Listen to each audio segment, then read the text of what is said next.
Kishi qachon o'zining oilasini isloh qiladi?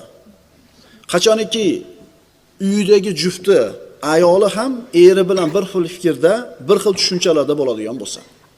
Agar eri xotinning fikri bir, tushunchalari bir, maqsadlari bir bo'lsa, bu oila saodatli bo'ladi. Ayol o'zi farzandlarni ayollar tarbiyalaydi. Xohlaysizlarmi, xohlamaysizlarmi? Eriga rafiqa bo'lgan ayol. Rafiqa deganda nimani tushunamiz? Erini itoatida, erini shokalasida, namozxon, ro'zador, Robbisini yaxshi ko'radi, Allohning hukmida qoyim, uy ishlarini rioya qiladi, farzandlarning tarbiyasi bilan mashg'ul bo'lgan ayol. Bunday ayol faqat xotin emas, birodarlar. Erkak kishining haqiqiy hayotdagi sherigi bo'ladi. Bu eri fikri hayoli bir vodiyda, xotininiki boshqa bir vodiyda bo'ladigan bo'lsa, bu xonadonda qanaqa turmush bo'lishigini bir tasavvur qilib ko'rsa bo'ladi. Ko'chada yurib, o'zini o'tdan cho'qqa urib, tof kelgan narsasini bir kunda shunday sarflab qo'yib, nima qilay endi? Qilish kerak ekanda. Hamma qilyapti. Nima boshqalardan qolamizmi deydigan xotin emas. Erini holiga yetadigan ayol. Agar ayol kishi birodarlar yuksalsa iymonida, eri bilan dunyo qarashi, iymoni, fikri, idroki tenglashadigan bo'lsa, maqsadi bir bo'ladigan bo'lsa, bu oila albatta saodatli oila bo'ladi. Hozirgi kunda birodarlar, hozirgi dunyoda til bilan aytganda, xotin faqat uydagi xizmatkor emas. Haqiqiy erini hayotdagi sherigi bo'lishligi kerak. Uch bir ovqat qil, eshik tozala, iymondan bexabar, dindan bexabar, o'y fikri dunyo. Bunaqa ayoldan er zerikadi. Bunaqa ayoldan er zerikadi. Er ham, ayol ham bir-biridan zerikadi. Bunaqa xonadon hech qachon saodatli bo'lmaydi. Shuning uchun birodarlar, farzandlarning tarbiyasidan avval ayollarning tarbiyasiga e'tibor qaratishlik kerak bo'ladi. Er xotinni o'rtasida qachon isloh bo'ladi? Qachon ular o'rtasida intifochilik, bir-birini tushunishlik bo'ladi? Qachon? Shu to'rt tomoni tekis, mikrovalnovkasi bo'lsa, hammom alohida bo'lsa, darvozaxonasi kafil bo'lsa, yana qanaqa? Shumi? Er xotinning o'rtasida qachon ulfatlik paydo bo'ladi? Qachon ular o'rtasida bir unus paydo bo'ladi? Allohni tanisa. Ishonavering, agar er xotin Allohni bir xil taniydigan bo'lsa, bu xonadonda albatta saodat bo'ladi. Endi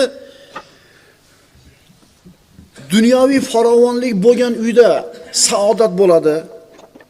Hamma yo'g'i tekis bo'lgan oilani, bolalarini tarbiyasi yaxshi bo'ladi deyilsa, bu noto'g'ri bo'ladi. Noto'g'ri bo'ladi. Chunki dunyo matohi birodarlar. Senga doim xursandchilik berib turadigan narsa emas. Boshqacha qilib aytamiz, senga doim xursandchilikni berib turadigan moddiy narsani o'zi yo'q. Masalan, mikrovalnovka berasiz, xursand bo'ladi, 5 kundan keyin oddiy holat. Kirib yuvadigan mashina olib berasan qimmatroqdan. Xursand bo'ladi, bir hafta, keyin unga ham ko'nikib qoladi. Ha, uy olib berasan. Uy olib berasan varanglagan. Teringga sig'maysan, ayoling ham xursand. 1 yildan keyin nima bo'ladi? Boboyida yo'q qoladi. Mashina sotib olasan, bir hafta uxlamaysan, quvonching cheki yo'q. Bir haftadan keyin nima bo'ladi? Nima demoqchimiz? Sizga doim xursandchilik berib turadigan dunyo matosi yo'q. Hamma narsadan odam zerikadi. Demak, dunyo matohi bilan xursand bo'lishlik bu vaqtincha narsa. Ovqatlanishdagi 12 sunnat. Ovqatlanishdan oldin qo'lni yuvish. Abdullah ibn Abbos roziyallohu anhu dan rivoyat qilinadi.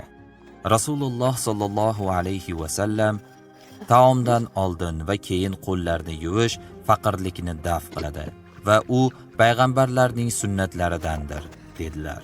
Imom Tabaroniy rivoyati. Boshqa hadisda Rasululloh sallallohu alayhi va sallam taomning barakasi undan oldin va keyin qo'lni yuvishdadir deganlar. Imom Abu Dovud rivoyati. Bismillahni aytish.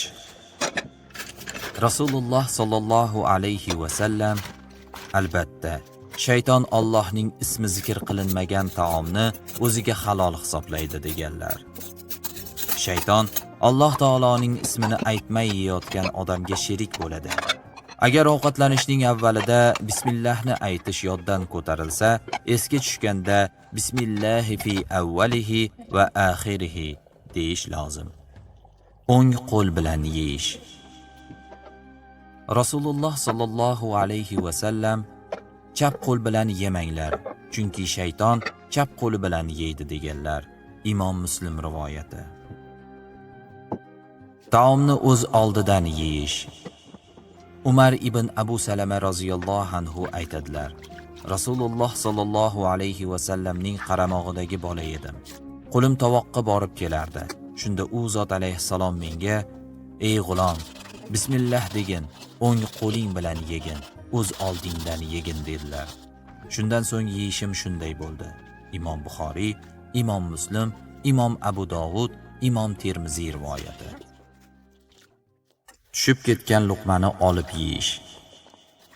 Rasululloh sallallohu alayhi va sallam birortangizdan bir luqma tushib ketsa, undagi zararni ketkazsin, so'ngra yesin deganlar.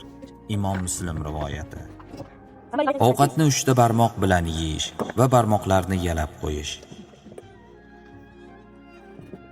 Ka'b ibn Malik roziyallohu anhu aytadilar: Rasululloh sallallohu alayhi va sallam 3 ta barmoqlari bilan yer edilar va qo'llarini artishdan oldin ularni yalar edilar. Imom Muslim, Imom Abu Dovud, Imom Termiziy, Imom Nasaiy rivoyati.